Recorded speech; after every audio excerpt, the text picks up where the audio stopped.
Social Security can't compete with stocks, huh? Huh? Yeah, get ready to apologize to me, because I'm going to prove you wrong. And I got the blackboard right behind me, the whiteboard. How dare I say whiteboard? Did you hear about the new Google AI Genesis? It's so stupid. You can't say, produce me a happy white couple or a happy white family. It won't do it.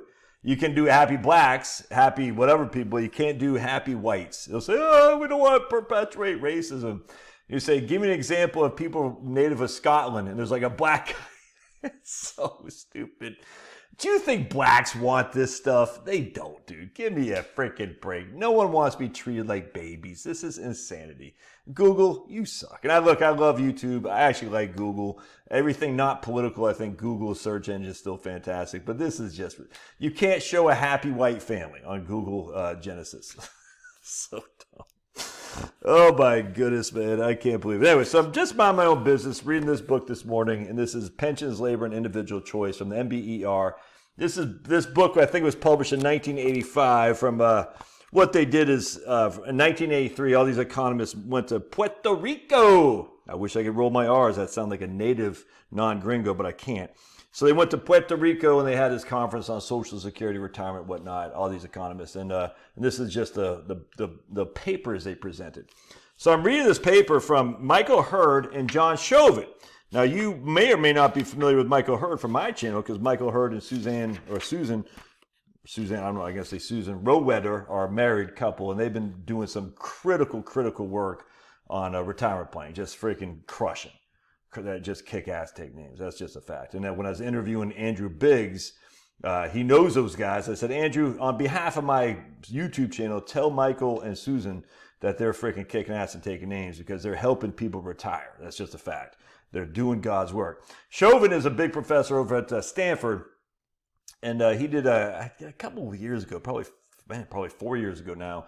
I did some stuff on his take on Social Security, and I kind of took some issue with it, but it was all good, all good. Anyway, so here's their paper, and what happened right here was, I'm just going to quote from this page right here. Their paper is titled "The Distributional Impact of Social Security."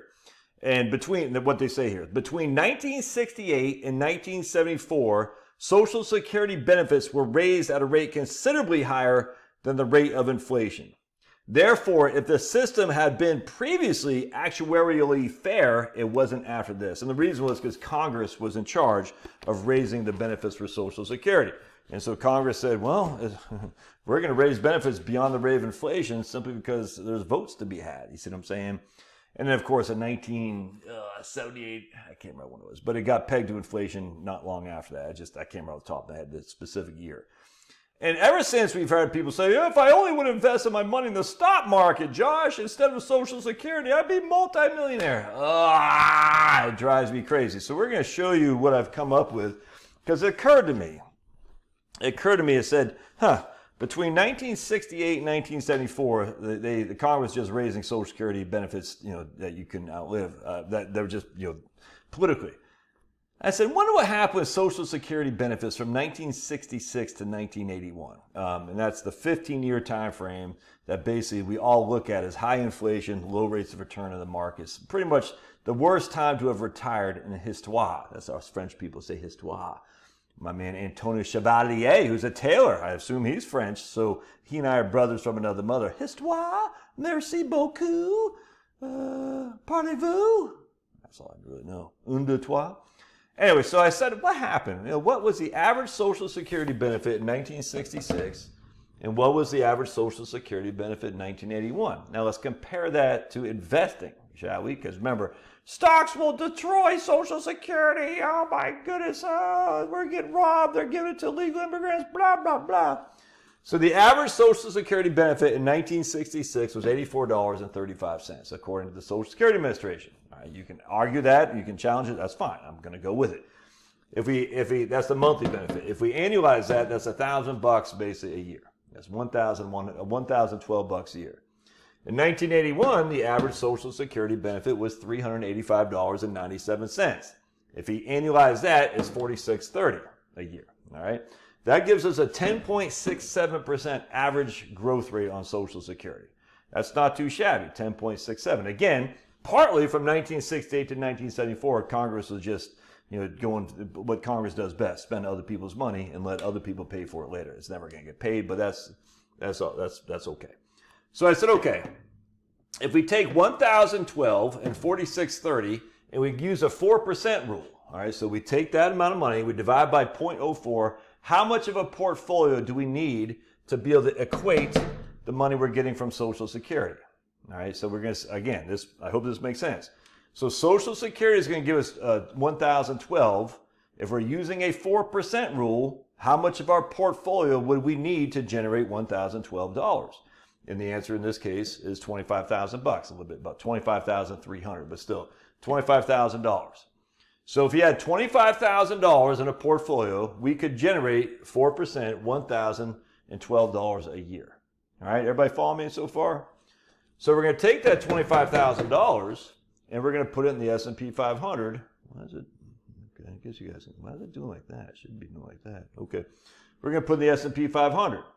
The S&P 500 in 1966, $25,000. It gave us $1,012 a year, 4%. All right. Fast forward to the end of 1981, the S&P 500 was worth $18,154. And our 4% rule was only giving us $29.21 a year. That's it. Yet Social Security was giving us what? $4,630 a year. So not only did the S&P 500 lose $7,000, it actually didn't even keep even close to what the rate of return for Social Security was. That just didn't. You could say however you want to say it. Well, the government, you can say all this stuff. All I know is I'm sitting there, need to put food on the table. And that's all we care about. How do I make ends meet? And you can say, well, frickin' Carter and Reagan and Nixon. I don't care. You can say, well, I don't care. The facts, these are the facts. The S&P 500 from 1966 to 1981, that's 15 years, dude. That's not like 1 year. Went down from 25,000 to 18,154 while it's taking 4% a year out. By 4% a year, went from $1,000 to basically $3,000, which is well lower than what I was getting in Social Security. And that's just a fact. The S&P 500, it would have ran out in 1995. So it would have been there basically for the bulk of my retirement. I grant you that. But it's still, there's no legacy to leave either. If I'm taking 4% a year out, I started in 1966. It's just a fact. All right, so then I said, well, what if we did Wellington? Well, Wellington went down to $9,727. And everything, these are the same thing, 4% in terms of we're doing 4% on top of that. So 4%, so we're starting with 1,012. We're increasing it every year at 4%. So it's going to be $29.21 for all these investments. So here's the Wellington fund. We start with $1,012 a year. We start with $25,000, the same thing. And at the end of 15 years, we got to be pulling $29.21 out because that's 4% adjusted each and every year with inflation. So Wellington now went from $25,000 to $9,700, and then I ran out of money in 1987. All right, so Wellington, I got 6 more years. That's it, and then I'm done. So that's 21 years, and Wellington is exhausted. Not too good.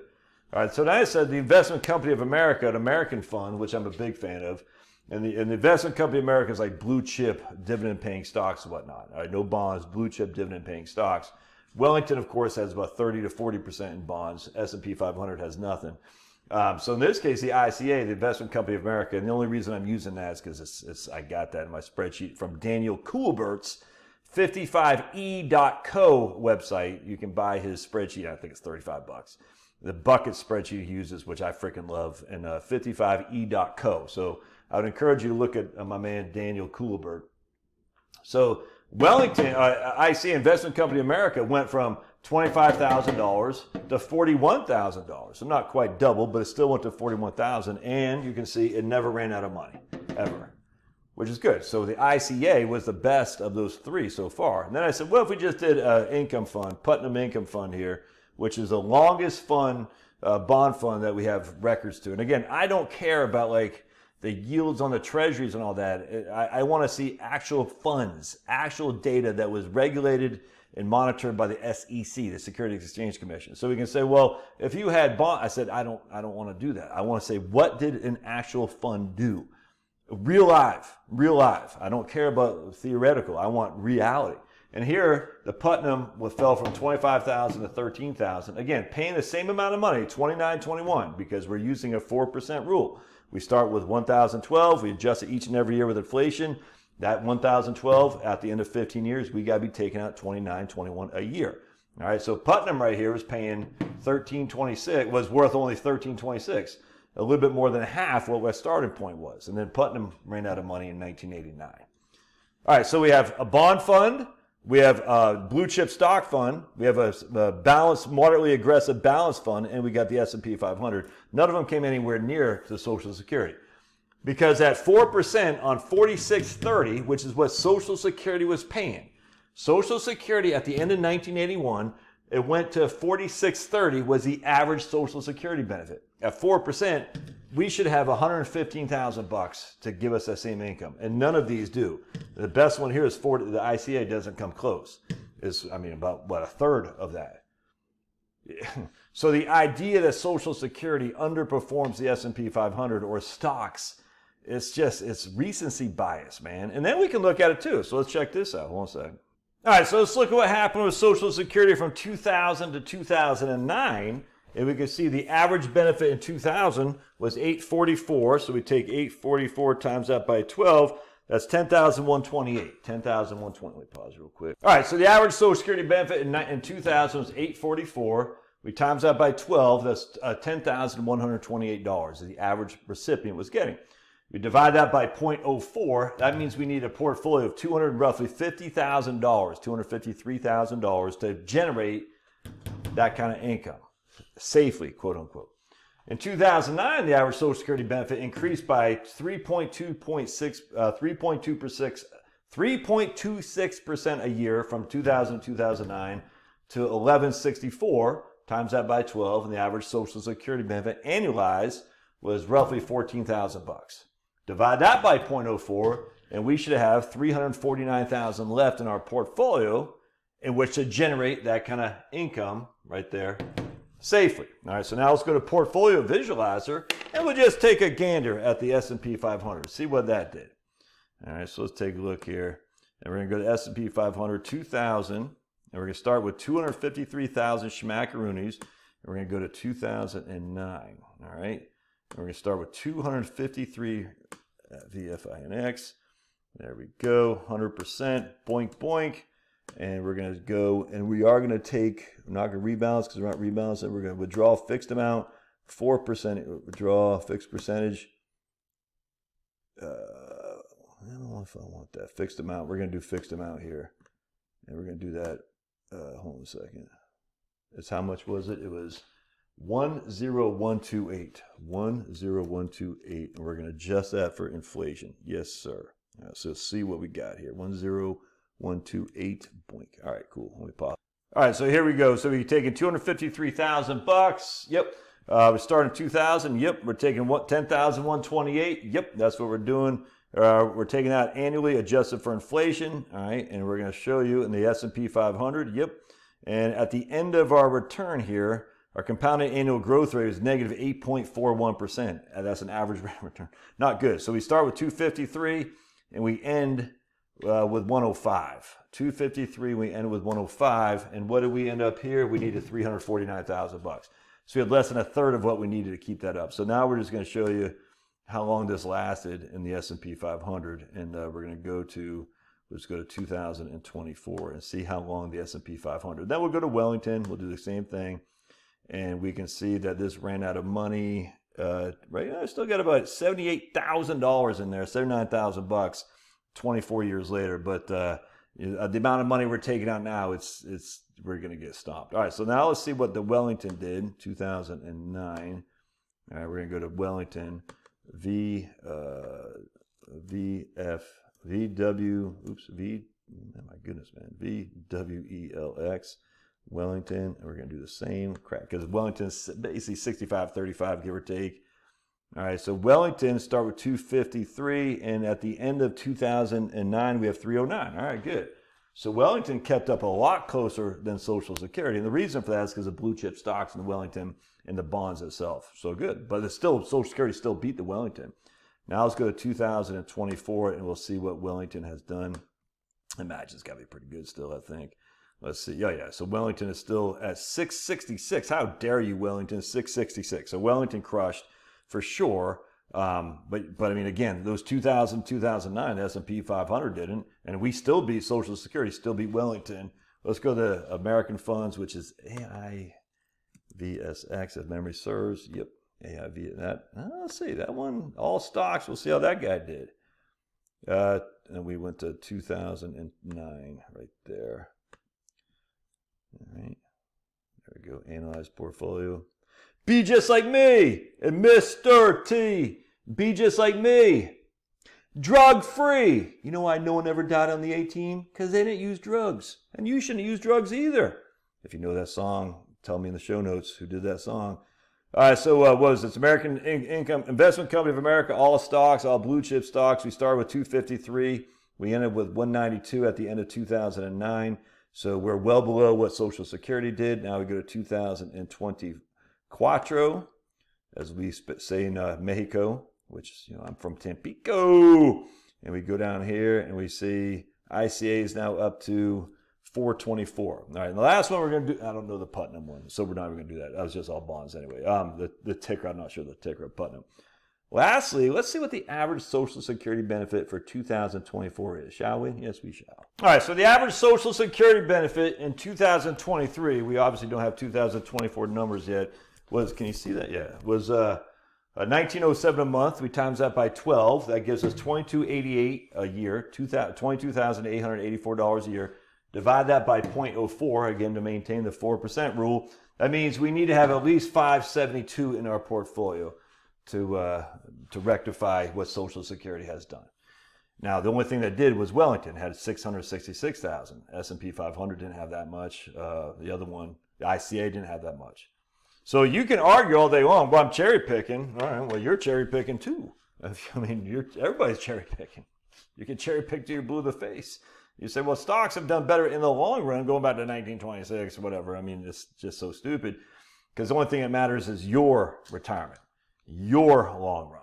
So yes, maybe stocks have done better in the long run. Did it do better during this time frame?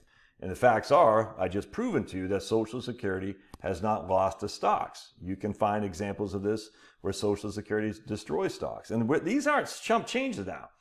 You know, I'm 53, so we're talking 1966. That's 58 years. So over the course of 15 years, Social Security dominated stocks from 1966 to 1981. Over the course of another 9 years, 10 years, 2000 to 2009, that's 10 years, Social Security dominated stocks.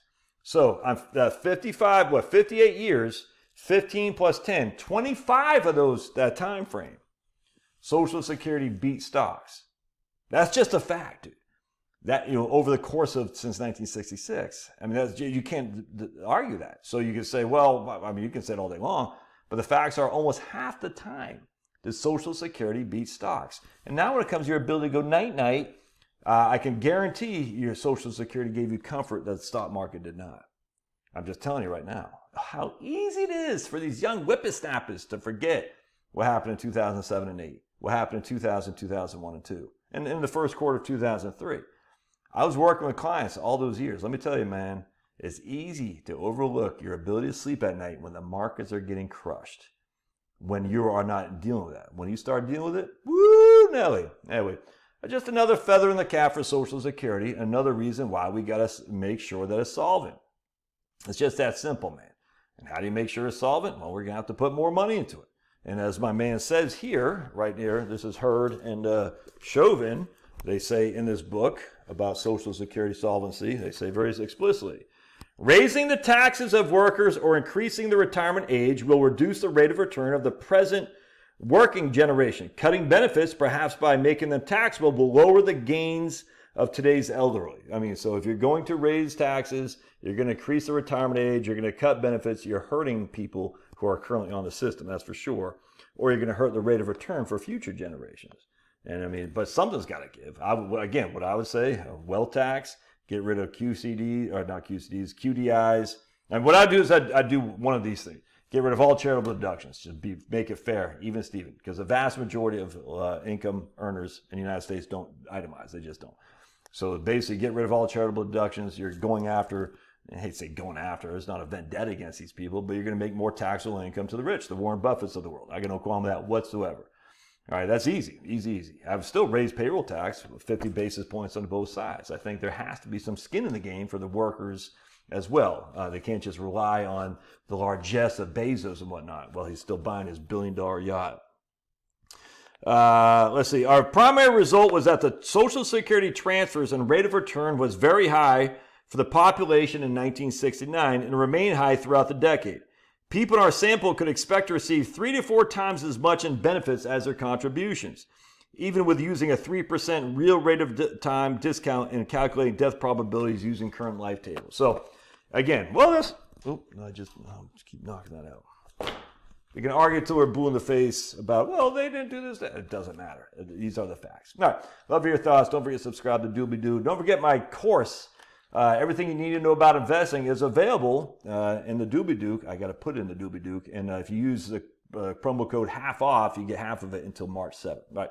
God bless. We'll see you.